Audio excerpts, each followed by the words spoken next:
Good morning! Ayun na si Leslie, pinapakain niya na si Austin. Hirap pakainin. Sobrang arte.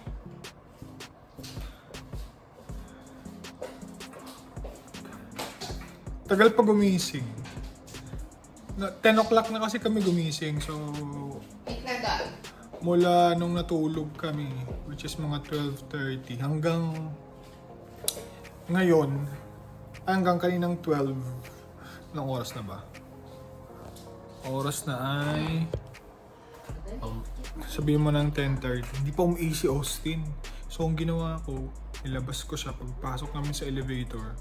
Binuwat ko hanggang dun sa labas kasi baka pumipi, nakakahiya. Kasi ngayon, ayun o, pinapakain na ni Leslie. Sobrang arte.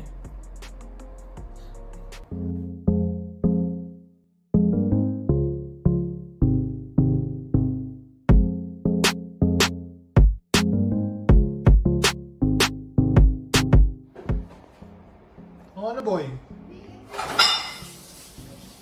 Dami pa oh. Ayaw kumain. Gusto mo na naman subuhan kita.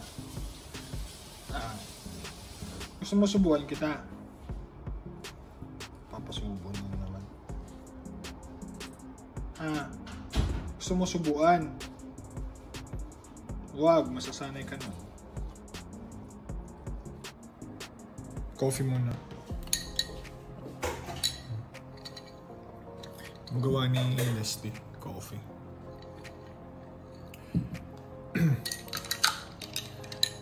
After nito, mag-NBA muna tayo. Naglalaro pa tayo ng My Career. Yung player ko parang si Luka Doncic.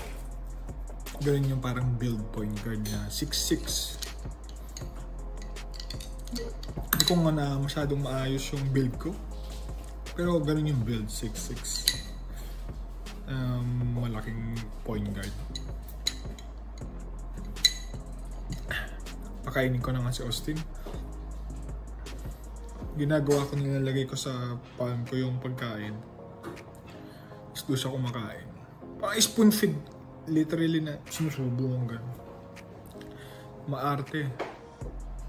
Sige, wait lang tapos bibigyan natin ng carrots.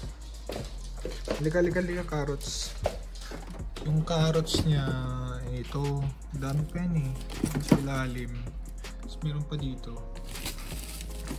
Fini-freeze namin yung carrots niya para mas matagal ang life.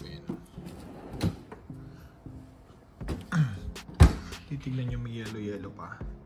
Fini-freeze talaga namin yan para mas matagal pa yung buhay. Sina! Go!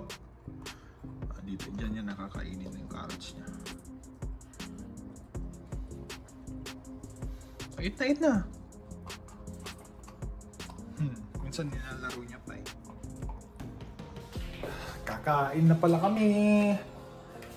Yung kinain natin kagabi, ito yun. Yung Church's chicken ulit. Napakita ko ulit lang. Oh! Sarap yan. Crispy. Okay. Kakain muna kami. Oh no! Pa-dentist ka din? Papa-dentist pala tayo. So dito sa kabila, 3 filling. Ilan sa'yo? Oops. Isa lang. Mabilis lang siguro yun. 30 minutes. Tapos na. Baka nga 15 minutes lang yan. Kung sa akin yung matagal, 3. Oh, tara. Pero mauna si Leslie, ako. So si Austin maglalakad muna. Punta tayo sa may dentist na namin. Magaling sila dito. Ang gaan pa ng mga kamay nila. Actually magaling yung kamay ni Doc. So ayoko ng ibang doctor. Pipi din siya. Ito yun eh.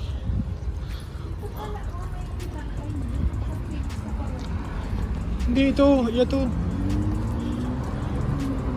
Oh, ito yun.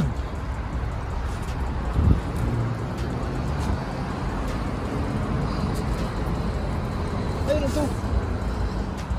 Bye-bye. Gusto pala ni Austin pumasok kayo.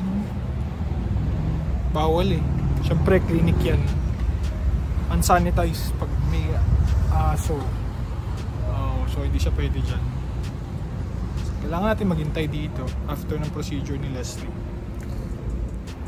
Tumahay pala si Austin. Nandun pa sa harap ng clinic. Buti na lang. Syempre, nilinis natin. Tinapon ko na din. So, naglalakad-lakad tayo dito sa plaza. Hindi pa yata turn ni Leslie. Kasi 2 pa ang appointment niya. Ang oras ay magto 2 pa lang. Sakto lang. Sana mabilis lang siya. Kakauwi pala namin. So, na-feel na yung nagawang feeling sa akin. Dalawang feeding. Kung kita mo, hindi ko magalaw to kasi dito sa Canada, parang may anesthesia yung feeling. Ganyan. Dito. So, yun. Yung dalawa. Next. Ingay! Hindi na daw kaya yung insurance. So, next year na. Tapos libre ako ng ice cap. Large. Kasi hindi natuloy yung procedure ni Leslie ngayon eh. Babalik pa ng October 5. Ito. Libre ko. Bus na.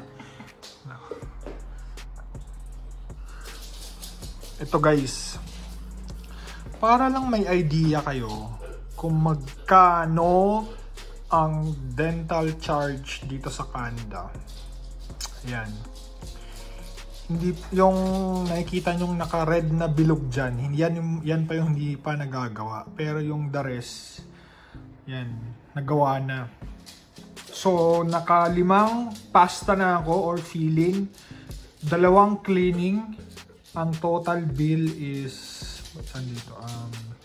Lahat na yan. Oo. Nagawa. So, ang total bill is 2,259 Canadian dollars. Ganyan kamahal. Magkano yan? 80,000. Baka 100,000. Diba? 100,000 kasi 2,500 eh. Ganun kamahal ang insurance, ang dental dito sa Canada. Almost 100,000, 5 pasta, 2 cleaning. Hindi, ang charge pala nun is 6 na pasta, 1 mouthguard, 2 cleaning, 100,000. Or 2,500 card. Imaginein mo kung wala kang employment insurance, magkaiba kasi yung sa OHIP plus yung sa employment insurance. Kung wala kang employment insurance, wala OHIP kasi walang wala kasing dental ang OHIP except pag kunwaring yung dental procedure gagawin sa hospital, yun yung covered ng OHIP. Pero yung mga cleaning, yung mga filling, wala yun. 2,500 saan ko kukuha nun? Laki kung wala kang employee insurance. Okay, so kailangan yung kumuha ng employee insurance. Merong mga employee insurance dyan 100%, pero sa amin binabayaran natin, di ba? Binabayaran namin 100% din. 100%. Wala ka ng payout. Yun ang ibig sabihin. Wala ng payout, pero may monthly kami na binabayaran. May monthly share. So, yun lang ngayong araw. Iingay na si Austin. Yun lang ngayong araw sa uulitin.